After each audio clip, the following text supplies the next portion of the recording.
Today on Locked On Red Wings, Alex DeBrincat has been crazy cold. Should we be concerned? You're Locked On Red Wings, your daily podcast on the Detroit Red Wings. Part of the Locked On Podcast Network, your team every day.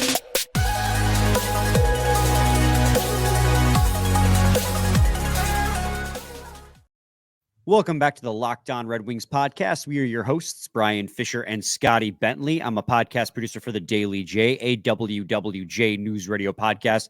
Well, Scotty's host over at Locked On Tigers, as well as a freelance journalist for the Detroit News. And today's episode is brought to you by Gametime. Download the Gametime app, create an account, and use code LOCKEDON for $20 off your first purchase. Scotty, we've been kind of dancing around it a lot lately. We mentioned it directly on yesterday's episode. The team was playing really well, so we didn't want to bring it up, but we finally have like an off day to bring it up. Alex DeBrincat has been crazy cold. Not even, a month, going on 2 months now, where he hasn't really brought a ton of production to the table for the Detroit Red Wings. So I think it's time we talk about it and address how concerned we are as Red Wings fans and how concerned you should be as Red Wings fans, you, the people, not you, Scotty, particularly. But before we get to that, we got exciting news. We have another game-used stick giveaway, courtesy of the Little Caesars Arena team store. The Authentics director, Matt, hooked me up again with another game-used stick. This one, again, like the previous one, it's got, I just gave myself a splinter with it to emphasize my point that it is a busted stick, so do not use it if you are the sweepstakes winner, but it is busted along the blade. It's collector only. And to enter, there will be a post on our YouTube page, a community post on our YouTube page, where you have to comment that you subscribed. After you subscribed, if you're already a subscriber, congrats, that's one step down. So you subscribe, you comment on that post that you subscribed, and then you fill out a quick 3-question Google form that is linked on that post. Just it gives us the basic information so we can reach out to you if you win. It's very simple. Just subscribe, comment subscribed, fill out those 3 questions on the form. That's it.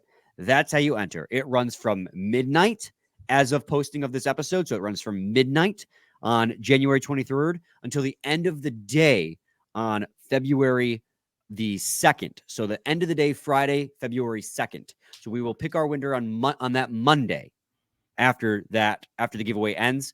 And it's only eligible to U.S. customers because shipping outside of U.S. is astronomical, and I don't make that kind of money. Sorry, our non-U.S. listeners. But U.S. listeners only is going to be who it's applicable to. But Michael Rasmussen game use stick, it is broken. Don't get a splinter like me. Now I'm going to be picking at this until I get it out for like the whole episode. That's actually crazy that you just gave yourself a splinter. You know what? It's a good warning. Like I said, it emphasizes my point that this is a broken, it's got a crack along the blade, and I just grazed my hand right up against it. So, Scotty, let's get into first of all, Scotty, how are you doing, buddy? Doing well, man. Yeah, doing well. Busy work day on Monday as usual for yours truly, but we're plugging along, and I'm just really excited for like every Red Wings game now, just because they're doing really well. So. When we have a game to preview at the end of this one, and again, the gauntlet just continues. That is January. Dallas Stars tomorrow or today by the time you're listening to this. It's going to be another tough one, but I'm excited. Like you said, I'm excited to see what the Red Wings can do. So same. We can't preview that yet. We have another topic to get to before that. We're going to get a little ahead of ourselves. Scotty, Alex DeBrincat. I don't even know how to express how cold he has been for the Detroit Red Wings. He has do it with numbers if you want. Right. I mean, he's got 40 points in 46 games played, which, on the surface, you're like, okay, that's pretty good production. But then when you realize you brought this guy in to be a goal scorer for the Detroit Red Wings, and he hasn't scored a goal in 11 games. And since his 9 goals in 7 games to start the season, he only has 8 since then. 9 goals in the first 7, 8 in the last, what does that make it? 39 games since then. A cold streak like I've never seen.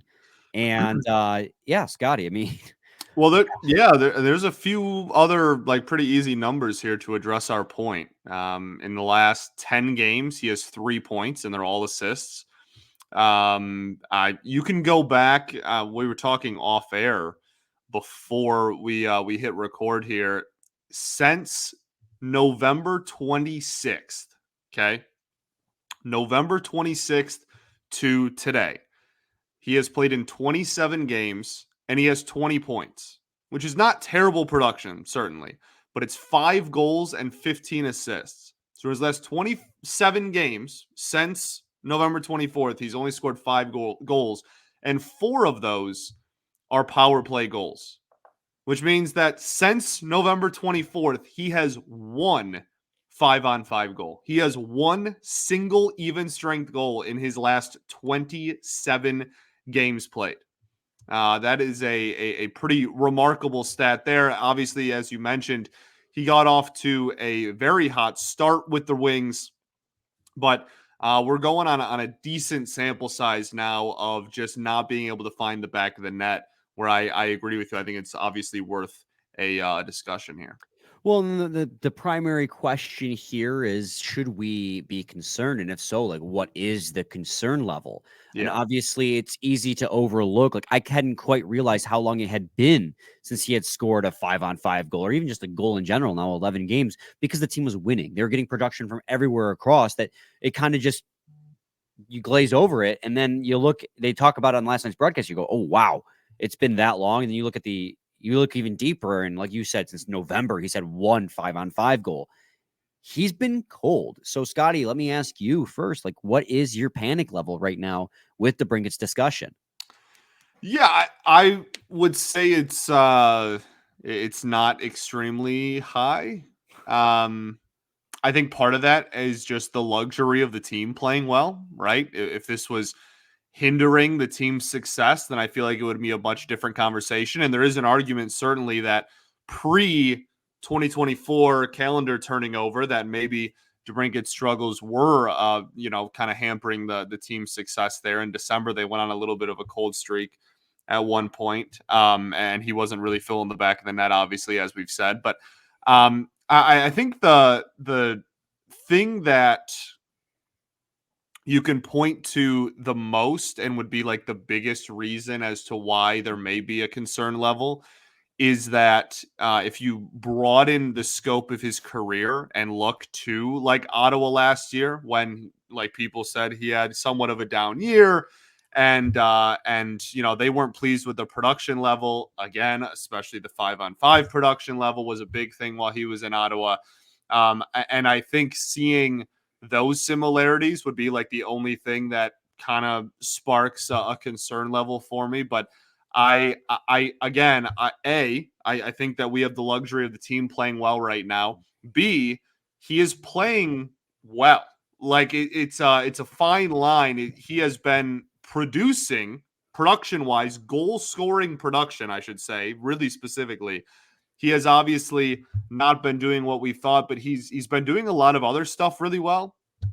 And that also kind of softens the blow a little bit. But and obviously, like I said, the depth scoring that this team has had has really kind of softened the blow again as well. But you brought him in and you paid him to be the top end goal scorer, and we haven't seen that. So it's a very fine line I'm trying to walk here. I don't think this is like a press the panic button, the sky is falling, this is catastrophic.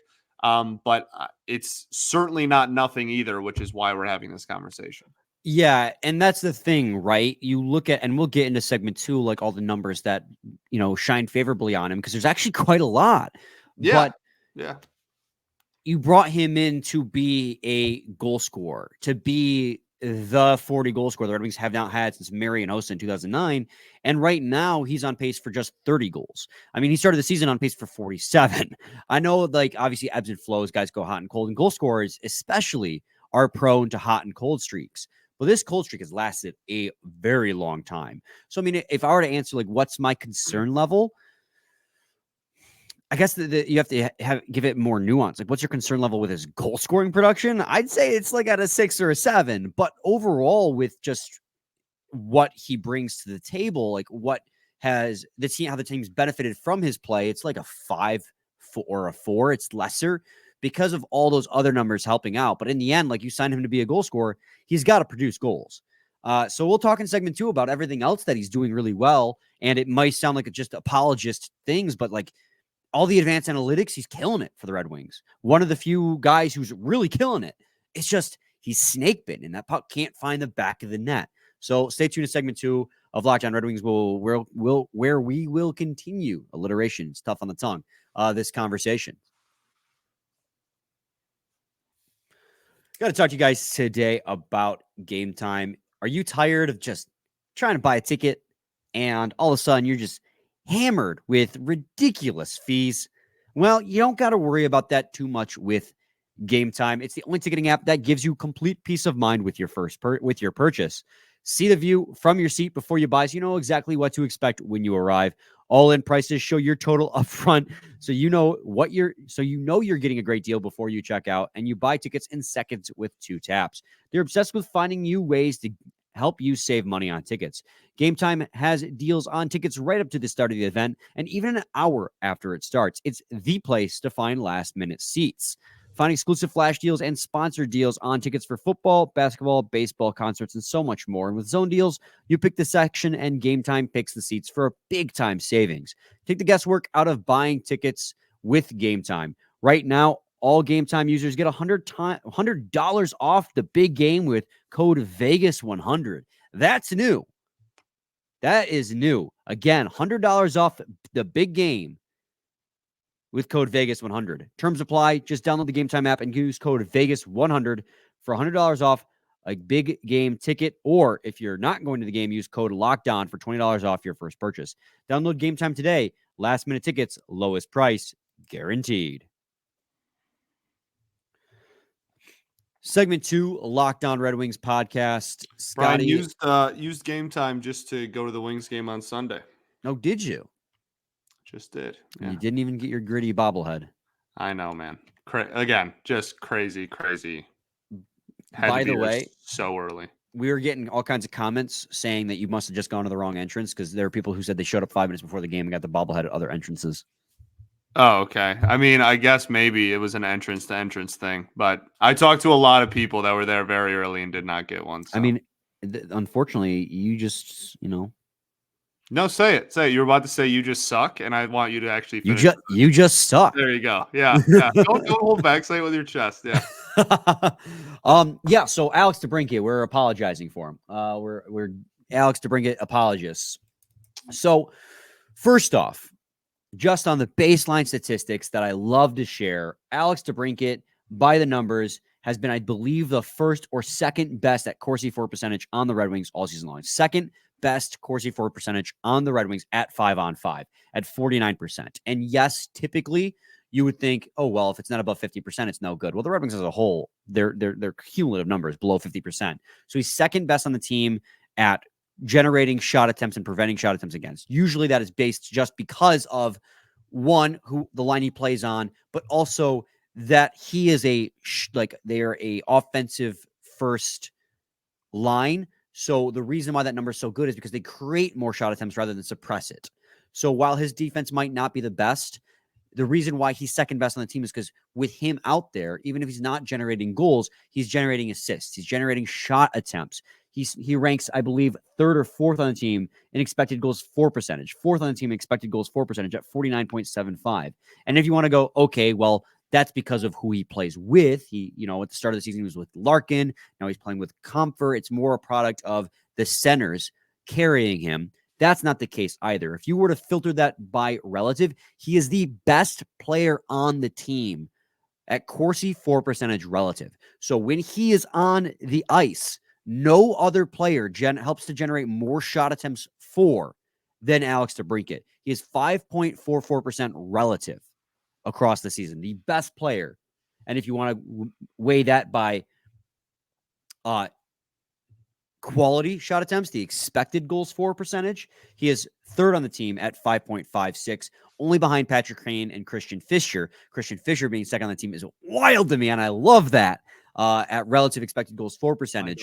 But when he's on the ice, the team generates more scoring chances. He's helping generate more scoring chances, and his assists per 60 is, I believe, tied for the highest in his career.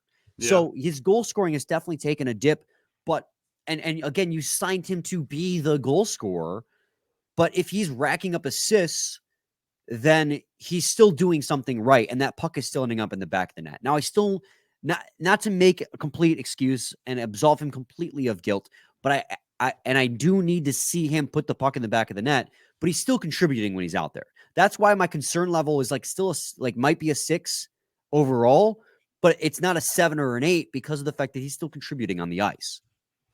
Yeah, no, absolutely. And even, the stat I talked about where he only has one even strength goal since the end of November there, that's a 27 game sample and he has 20 points in it, which you'd like that to be a little bit higher. And we talked about only 5 goals in that span is obviously not what you signed up to do, but 15 assists in 27 games, right? That's a solid number for especially the player type that he is. And it is just going to come down to raising the goal score. That's, I guess, the point. It's not being an apologist. It's not saying that we're content and totally fine with what he's been doing. It's that it is genuinely just the goal scoring that is the issue. That's really the point that's being highlighted here.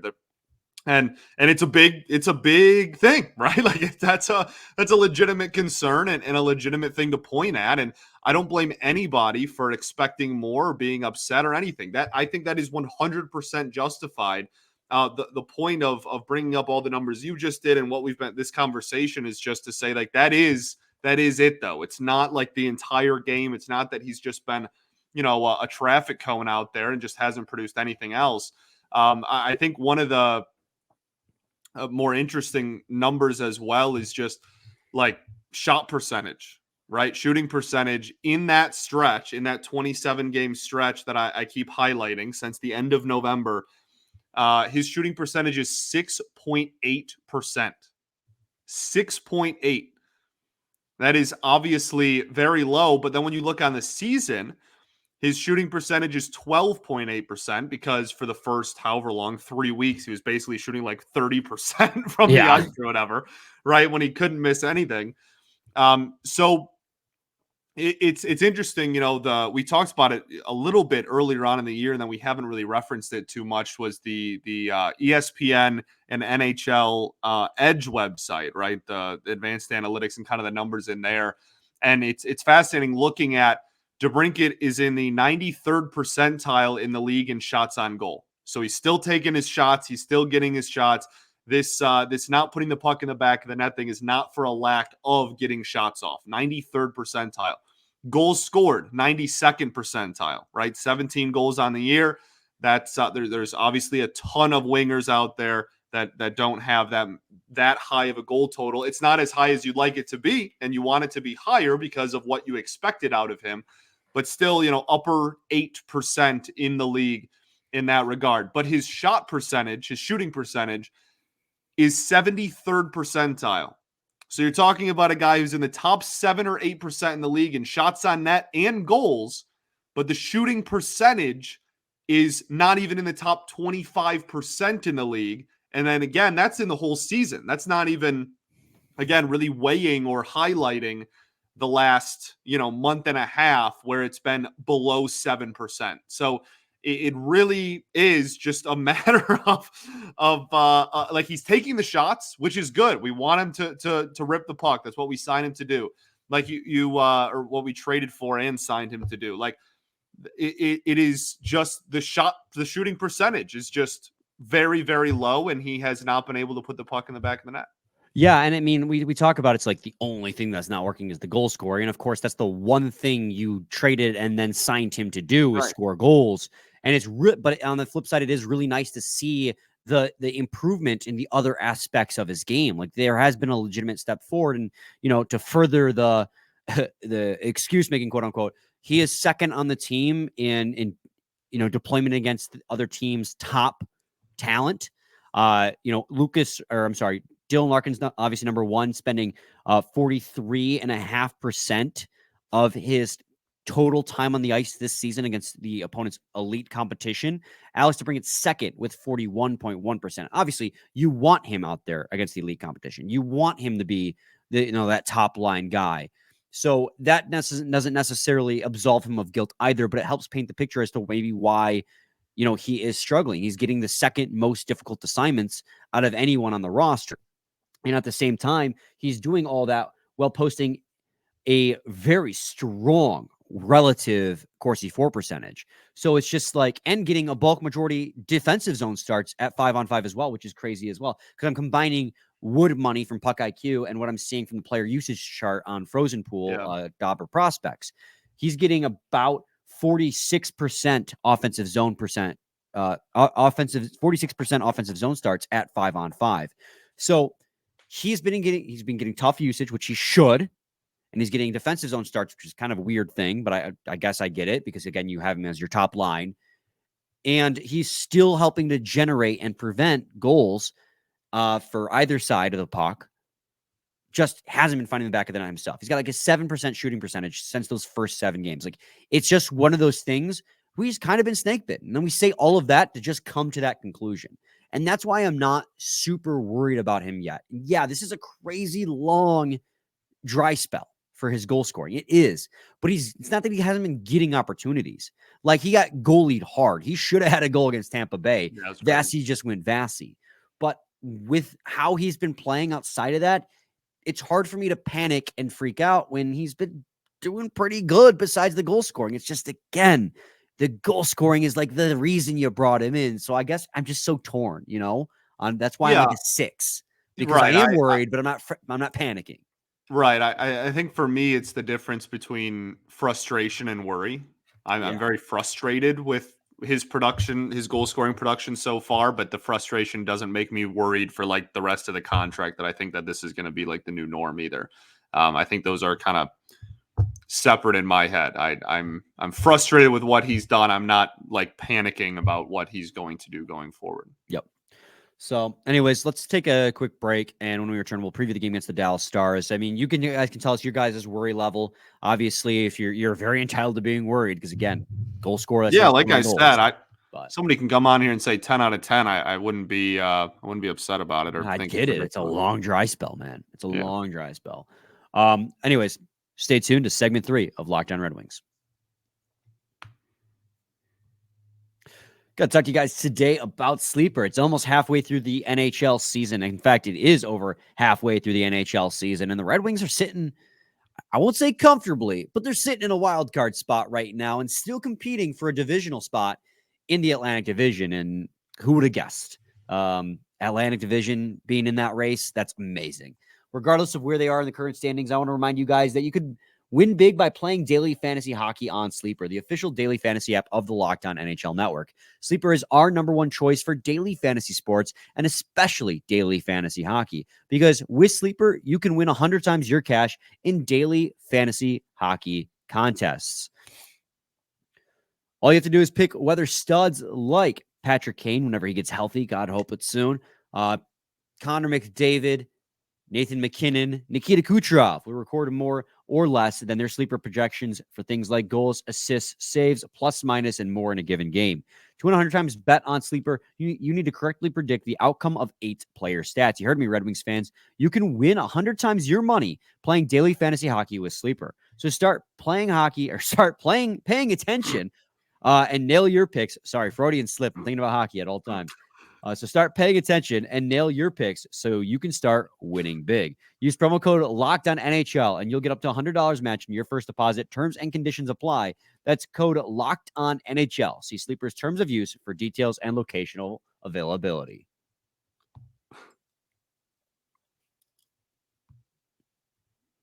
He said start playing hockey. Start playing hockey, everybody. Hey, that's a good message, though. That is a good message. The beautiful game. You know, you don't got to play in a league. Drop in hockey. Most rinks have them every morning.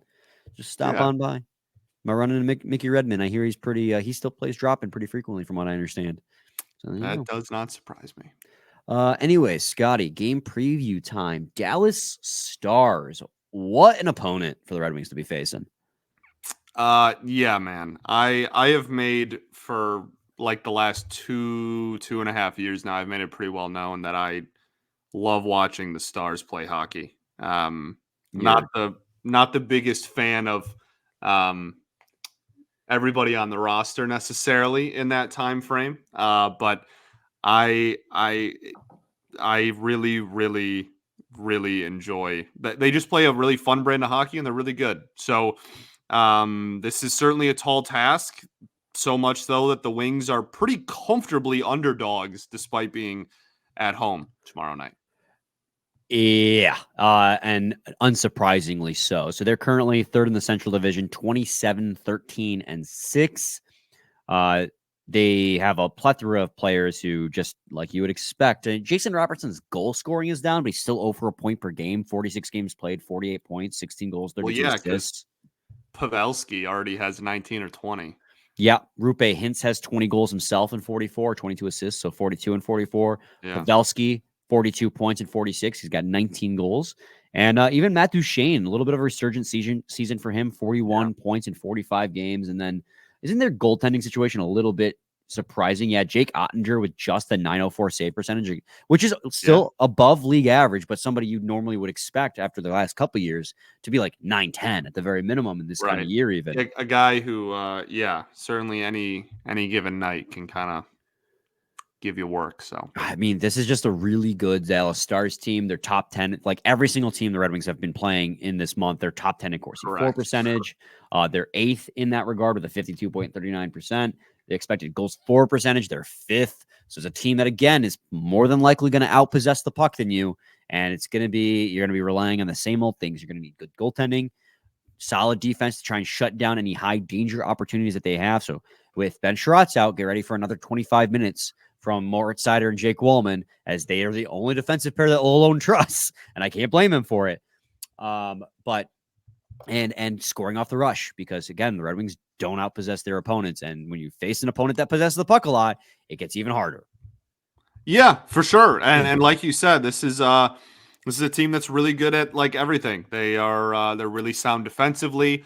Like we talked about the goaltending a little bit. They certainly have a guy in net who has the ability to kind of take over a game when he's on top of his game. But this is one of the few teams in the NHL that the Wings will play who have scored more than them. The Wings are 5th or 6th in just goals a game, just straight up. Dallas is currently 3rd. So you're getting a look at a team who puts the puck in the back of the net, plays good defense, top 3 penalty kill unit, top half of the league in power play. Just a really, really, really good team. Don't take PIMs either. Kind of an interesting stat. 2nd in the NHL in fewest PIMs a game. So a really good penalty kill, and they don't even play that often. So really, really sound, I think, is the word I would use. They're a sound hockey team through and through. You mentioned their penalty kill there. They got the best penalty kill in the league at the moment, I believe. Oh, they moved up to 1. I'm sorry. They have the 3rd best penalty kill in the league. Oh, okay, that's what I said. LA has the top one. I knew that. I don't know why I said that. Just spreading misinformation. They have the 3rd best penalty kill in the league, 84.9%. So essentially 85%. 13th ranked power play. Red Wings are ranked 14th in both of that regard. So it's one of those things where like Red Wings have been carried by their offense has been carried by odd man rushes on the power play. Well, it's gonna be real tough to score because this is one of the best penalty kills in the league. But LA had the best penalty kill in the league too, and you still scored a power play goal against them. So I'm not saying it's not possible. It's very much possible. And the Red Wings have been playing incredibly hot lately. Again, 7-1-1 in December, 15 of a possible 18 points, 3-0 against their own division. They've been crazy hot. And a game against Tampa where they played incredibly well and actually outpossessed a hockey team. Like comfortably, even after that 3rd where they got shelled because the Tampa Bay Lightning had that push, the Red Wings comfortably had the edge in Corsi for and expected goals by the end of the end of the game. So I would never pick the Red Wings to beat the Dallas Stars more than I would right now. And they lost 6-3 to them earlier in the season. I mean, they're hot, and I'm going to play the hot hand. I think that Red Wings have a very good chance at LCA too of beating the Dallas Stars, but it won't be easy. I agree. Yeah, no, well, and that's kind of just been the mantra like this entire stretch. Is it's like this is going to be a tall task, but clearly they have proven that they can live up to that just based on how they've been playing since 2024 rolled around. So yeah, I think it's going to be a lot of again like doing the puck possession game is going to be a big reason. Special teams, fairly captain obviously thing, but like that's going to be a big deal. But and then and then like one of the things that's again like if you watch the last 9 or 10 games is fairly obvious, but something that I feel like we don't really talk about going into games is you also are going to need Alex Lyon to continue being Alex Lyon, and that's going to be a big reason for why the Wings would come out on top as well. So absolutely. In terms of injuries, the last thing we're going to get to, CBS Sports has Jake Ottinger as day-to-day with an illness. A lot of bugs going around this time of year. Yeah. That was last updated on Sunday, January 21st. So 2 days ago, by the time you guys are listening to this, I would imagine he's probably healthy enough to play at this point, but there's no guarantee. So we'll see. We'll hope you don't pray for a guy to get sick, but I hope to see the backup. Let's put it that way. I hope to see the backup. Well, yeah, from a hockey perspective, yeah, of course. Yeah. Craig Smith, center, also day-to-day with an upper body illness, updated in the same time. Miro Heiskanen, Wednesday, January 7th, out with a lower body injury, expected to be out until February 13th. So that's a huge, huge injury for the Dallas Stars, as he is their best defenseman. Yeah. And as far as Red Wings go, as of recording this, the evening of Monday, the 22nd, Kane and Sherrod are still out day-to-day. Ville Husso out. He's listed as on the IR until January 21st. And how about this little tidbit? Matt Luff, last updated Friday, January 19th. IR, expected to be out until at least January 23rd. Well, there you go. Matt Luff might be coming back soon. Like, you forget about him, but the dog could be returning. Speak for yourself. Don't you ever tell me that I forget about Matt Luff, buddy. All right? I'm so sure Matt Luff was in the forefront of your mind the last 3 months. Always. I love him, but I doubt it. Always. So full of all it. Right. How do you keep track of all these dogs, dude? You got a dog pack. I got a kennel. All right. You're ridiculous. I never got the splinter out. Yeah, no, I have the only difference on again, depending on what website, you get a bunch of different answers. Bleacher Report says Sherrod is day-to-day and questionable, whereas Kane is like out. So I expected him to be out tomorrow. Or yeah. Not a surprise to anybody. I'm just saying that they have a different like mark for Sherrod and Kane. Well, and that is why we'll see what happens. But again, Petrie looks pretty solid in the last one without Sherrod. So he did. He and Mata made a pretty good pair. Now, granted, they were also sheltered pretty heavily. I mean, big time. The deployment, I tweeted it out this morning or Monday morning rather, that Seider and Woolman got 85% of their playing time against elite competition. It was crazy. They sheltered Petrie more, which is why his numbers looked a little bit better. And that's something I'm saying. He did have a good game. No, it does help when it's fair though. You pair him with Mata, you're not going to give him the same kind of minutes that you did when Sherrod and Petrie of course, together. So, of course. Which just meant 25 minutes of time on the ice for Moritz Seider. God, I hope he can hold his body together. That's rough. Bless him. God bless he and Woolman. Anyway, Scotty, any final thoughts? We ball, baby. We do ball. We'll be back with a new episode recapping this game against the Dallas Stars on Wednesday. So stay tuned for that. Same time, same place. So you're a team every day.